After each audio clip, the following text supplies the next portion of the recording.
couldn't talk peace with me. They tried, and I was like, nigga. It's your boy Crypto Blood. I want to introduce you guys to a new exchange, Bityard. They do cryptocurrency contracts. If you're like me, an active trader, you're probably sick of the market manipulations, forced liquidations, accurate Bitcoin reference rates over at Bityard with K-line weighted averages, no VPN hassle, available for US citizens, and fully regulated in Singapore, Australia, Estonia, and the US. Profit losses are all in USD as well, and no fees with US withdrawals. And most importantly, you can do deposits with fiat. So check out bityard.com. I'll leave a link in the description below. This my two Satoshis.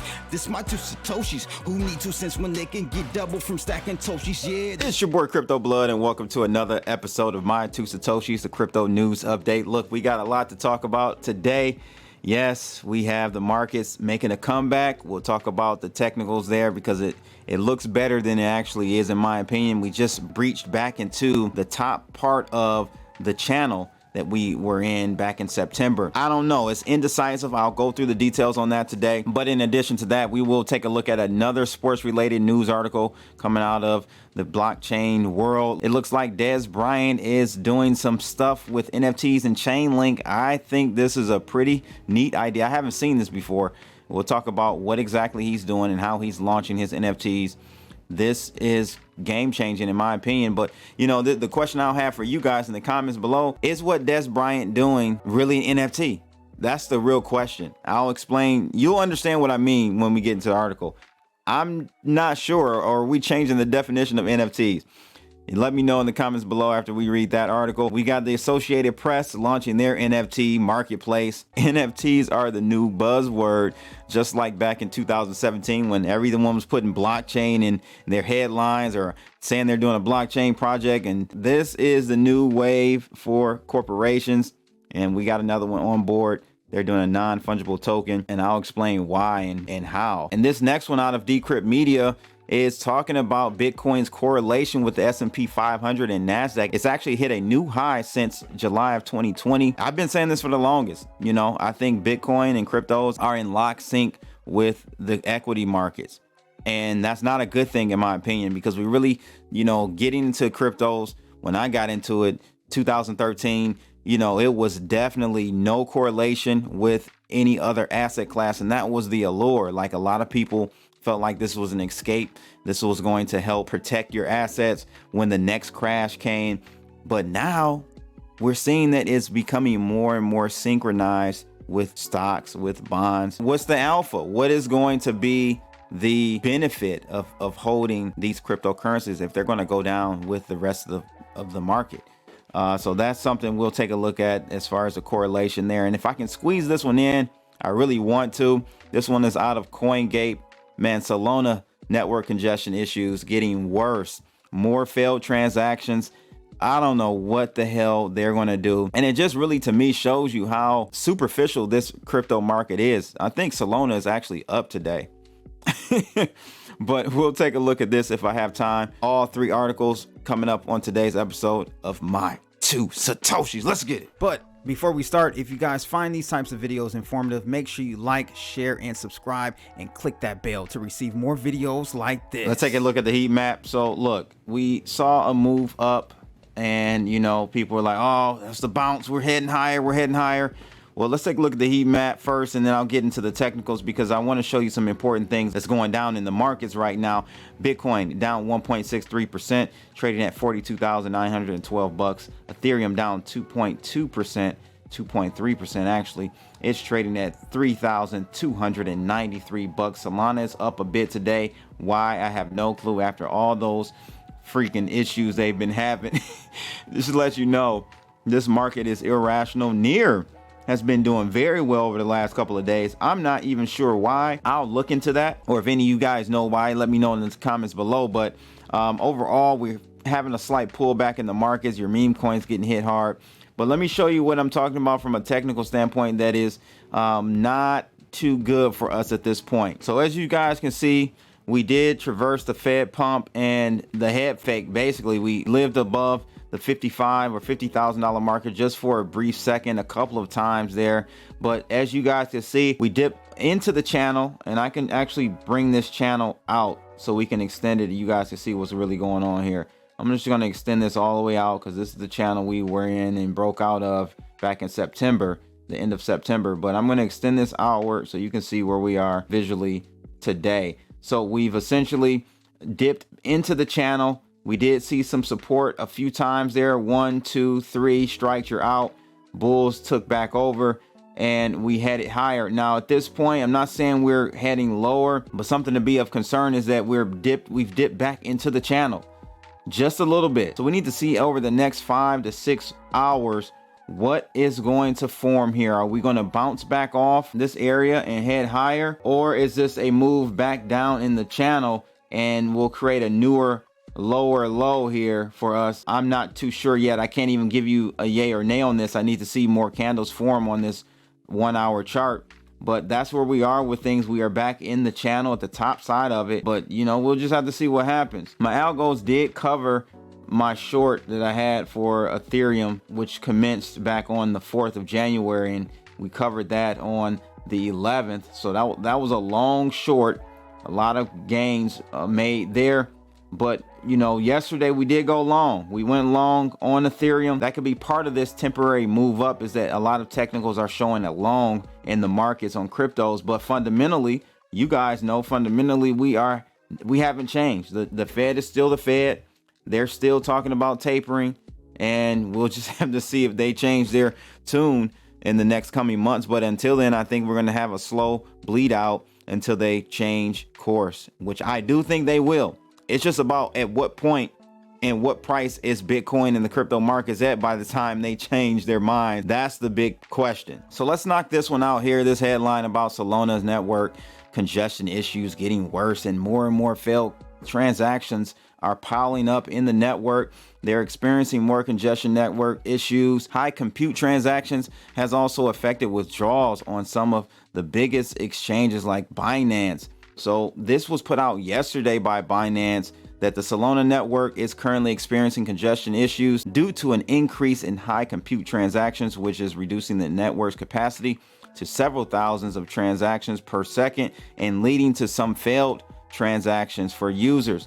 Binance warned that it may pause new transaction requests over the Solana network from time to time. And again, this is nothing new. Literally this month, or in the last month, we've seen 4 network issues, major network issues. And before the new year, back in December, we had an outage that really just made the whole network, whole blockchain come to a screeching halt. A lot of critics, they got a lot of flack for this. In addition to that, get this, there was like an audit done by Cyber Capital, okay, and they found that the circulating supply of Solana was more than the developers disclosed. So Cyber Capital said that they discovered an additional 13 million Solana tokens apart from the 8.2 million that Solana developers declared the network to have. I mean, the issues continue to pile on. And I have been a fan of Solana against a lot of my peers in the blockchain industry, because I felt like, you know, blockchains usually do start out in a centralized manner and really propagates outward towards a distributed network or decentralized network. I'm just very concerned about how they've been having some pretty major issues back to back. And you know, I don't think it's priced in the markets yet. The coin is damn near unch today. So that just lets you know the disconnect there. How do you guys feel about it? Do you still have faith in Solana? It did take a big hit when it had its catastrophic failure back on, I think, in December of last year. But I don't know, man. I don't understand what the issue is and if they can really solve it in a meaningful way, especially if it's some major issues. They may have to do a hard fork or something to fix these issues, but we'll see what happens with Solana. I just wanted to drop that in there for you, but I really want to talk to you guys about what's going on with the correlation in Bitcoin and the S&P 500 and NASDAQ. The correlation between the two surged to an 18-month high, according to some new research. And this article is out of Decrypt Media. And yesterday it actually reached its highest correlation, and that's at 0.61 and 0.58 respectively, according to the new report from digital asset market data provider Kaiko. And so you might ask, what does a correlation coefficient of 0.61 means? Well, it basically means that 61% of the time you're going to see Bitcoin correlate with the S&P 500, And 58% of the time, you'll see it correlate with the NASDAQ. Now, a 1 coefficient means it's a perfect 1-to-1, right? And a -1 means it's a perfect opposite move to whatever asset you're comparing it to. A coefficient of 6.1 to me is very high. Of course, it could be higher, and I think it's going to continually rise in that direction, to be honest with you guys. As more and more of the Wall Street guys and VCs and hedge funds play in this crypto markets, the correlation is only going to increase. So that leaves me to think that, hey, yeah, you know, Bitcoin will do well against inflation, of course. That's the general thing. But the underlying trend that and mechanism of what price is for a cryptocurrency is going to be what the Fed is doing. And I've been preaching that, and I've been preaching it for a very long time, actually, but it's now really coming to the forefront because we see what the Federal Reserve is doing with their interest rates and trying to taper their money printing system. And so, yeah, you're going to see the correlation increase. Make sure you understand that when you put cryptos into your portfolio for investing. What does that mean? You know, you're going to be highly exposed. If you're in cryptos and you're in stocks, well, hell, you're going to be double exposed to any volatility to the upside or downside. Granted, to the upside, yes, cryptos are going to straight up outperform. They're going to outperform equities every time. And to be quite frank with you, I talked about this with Gareth Soloway, the latest one I did with him, and you guys should definitely check that out. But I talked about that. I said, look, Bitcoin is down 40% from its all-time high versus the Dow or the S&P 500 down 10% from its all-time high. So there's a 4x on movement, on price volatility there. And it's probably going to stay that way or even get higher. So yeah, on the way up, it looks good. You know, everyone's partying, but on the way down, you got to keep that in mind that there's going to be even stronger moves to the downside. This one here piqued my interest because I actually bumped into Dez Bryant down in Miami a couple of months ago on the beach.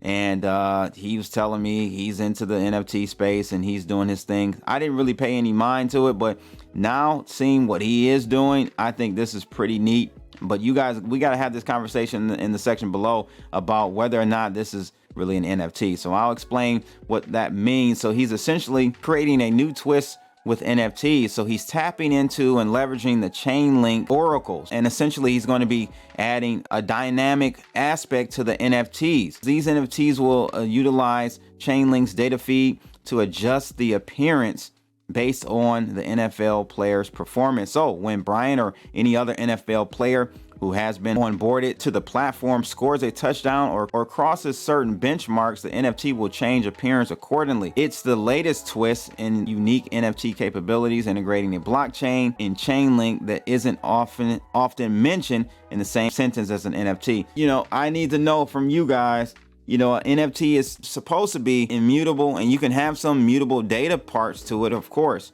But if you're changing the actual appearance of the NFT, how do you guys feel about that? Is that something that really isn't? I mean, I think it's a great idea, but is it still an NFT?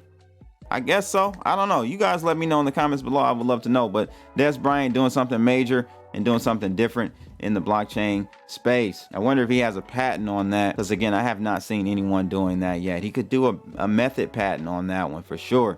Man, welcome to the crypto world, people. It's insane. It really is insane. Let me know your thoughts about all 3 or actually 4 articles that I touched on today. I would love to get your feedback on that. If you show me some love in the comments, I'm gonna show you some love back. It's your boy Crypto Blood. Like, share, and subscribe, and click that bell to receive more videos like this. And I'm out of here, people. Holla!